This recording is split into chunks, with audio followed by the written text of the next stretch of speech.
Welcome back to our channel guidance for learning. இன்னைக்கு நம்ம வீடியோவில் 7th ஸ்டாண்டர்ட் தமிழ் இயல் 2 திருக்குறள் இந்த லெசனோட புக் பேக் ஆன்சர்ஸ் பற்றி தான் பார்க்க போகிறோம்.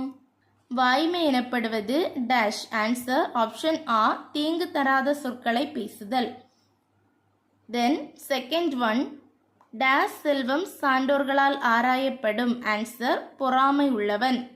நெக்ஸ்ட் ஒன், பொருட்செல்வம் என் சொல்லை பிரித்தெழுத கிடைப்பது. ஆன்சர் ஆப்ஷன் இ, பொருள் பிளஸ் செல்வம்.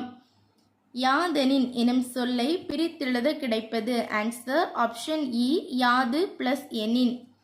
தென் தன் பிளஸ் நெஞ்சு என்பதனை சேர்த்தெழுத கிடைக்கும் சொல். ஆன்சர் ஆப்ஷன் ஆ, தன் நெஞ்சு. தீது பிளஸ் உண்டோ என்பதனை சேர்த்தெழுத கிடைக்கும் சொல். ஆன்சர் ஆப்ஷன் ஆ, தீதுண்டோ. கண்ணின்றி என தொடங்கும் குறளில் அமைந்துள்ள முரண்தொடை சொற்களை எடுத்தெழுதுக. ஆன்சர் ஆப்ஷன் ஆ, கண் நின்று முன்னின்று. தென் குருவினா. ஃபர்ஸ்ட் ஒன், எப்போது தன்னஞ்சே தன்னை வருத்தும். பேஜ் நம்பர் 44 எடுங்க. ஆன்சர் பேஜ் நம்பர் 44ல் 8th குறளோட பொருள் நோட் பண்ணிக்கோங்க. ஒருவர் தம் நெஞ்சறிய பொய் சொல்லக்கூடாது, அவ்வாறு கூறினால் அவர் நெஞ்சமே அவரை வருத்தும். இது வரைக்கும் நோட் பண்ணுங்க. தென் செகண்ட் ஒன், வாழும் நெறியாது. பேஜ் நம்பர் 43 எடுங்க. ஆன்சர் பேஜ் நம்பர் 43ல் ஃபர்ஸ்ட் திருக்குறளோட பொருளை நோட் பண்ணிக்கோங்க. ஒருவர் தம் நெஞ்சில் பொறாமை இல்லாத பண்பையே ஒழுக்க நெறியாக கொண்டு வாழ வேண்டும். இது வரைக்கும் நோட் பண்ணுங்க.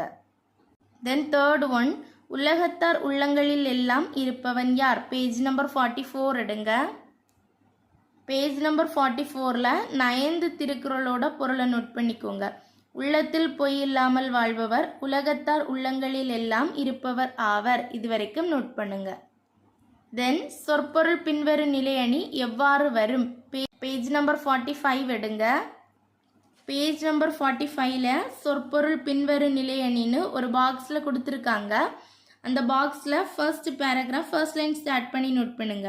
ஒரு செய்யுளில் ஒரே சொல், அதிலிருந்து ஸ்டார்ட் பண்ணி நெக்ஸ்ட் லைன் சொற்பொருள் பின்வரும் நிலையணி ஆகும். இது வரைக்கும் நோட் பண்ணுங்க. தென் பேஜ் நம்பர் 44 எடுங்க. தென் பேஜ் நம்பர் 44ல் இந்த திருக்குறளை நோட் பண்ணிக்கோங்க. அருட்செல்வம் செல்வத்துள் செல்வம் பொருட்செல்வம் பூரியார் கண்ணும் உள. இந்த திருக்குறளை நோட் பண்ணிக்கோங்க. தென் சேம் பேஜ் 45 எடுங்க.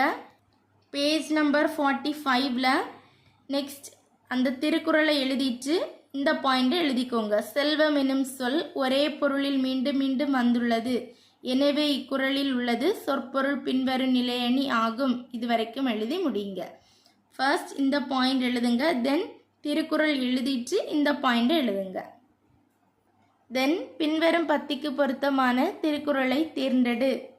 ஆன்சர் ஆப்ஷன் 3, உள்ளத்தால் பொய்யாது ஒழுகின் உலகத்தார் உள்ளத்துள் எல்லாம் உளன்.